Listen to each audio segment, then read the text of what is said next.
हरियाणा में कांग्रेस ने भजनलाल परिवार का किला भेदा। खट्टर का बयान बीजेपी पर भारी पड़ा। कुलदीप बिश्नोई ने हाथ तक जोड़े, वोटर नहीं माने।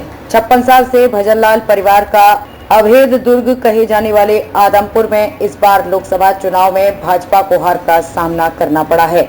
इस सीट से भजनलाल 1968 में पहली बार विधायक बने थे। तब से जितने भी चुनाव हुए सभी में भजनलाल परिवार ही आदमपुर में जीतता रहा था।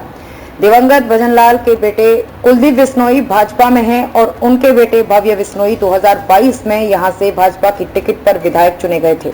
हालांकि इस बार भजनलाल परिवार का सदस्य इस सीट से उम्मीदवार नहीं था, लेकिन भाजपा के समर्थन में वोट जरूर करने की अपील की गई थी। इसके बाद भी हिसार से भाजपा के लोकसभा उम्मीदवार रणजीत चौटाला को आदमपुर में 53,156 वोट ही मिले, जबकि कांग्रेस के जयप्रकाश जेपी को 59,544 वोट पाने में कामयाब रहे।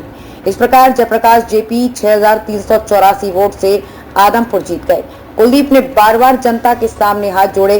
कुलदीप बिश्नोई जानते थे कि आदमपुर में अगर वो हार गए तो इसका खामियाजा उनके राजनीतिक जीवन पर पड़ेगा। इस स्थिति को भांपते हुए वो बार बार जनता के बीच गए और अपने दिवंगत पिता चौधरी भजनलाल से जुड़ाव को याद दिलाकर वोट मांगे।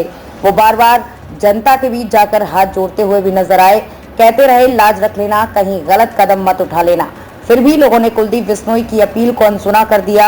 आदमपुर में कांग्रेस को बढ़त मिली और सबसे खास बात है कि बिश्नोइयों के गांव में जयप्रकाश जेपी आगे रहे।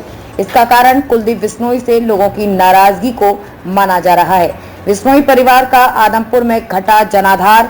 आदमपुर में बिश्नोई परिवार का जनाधार लगातार कम हो रहा है। 2019 के लोकसभा चुनाव में भी भजनलाल के पोते भव्य बिश्नोई हिसार से लोकसभा का चुनाव लड़ रहे थे।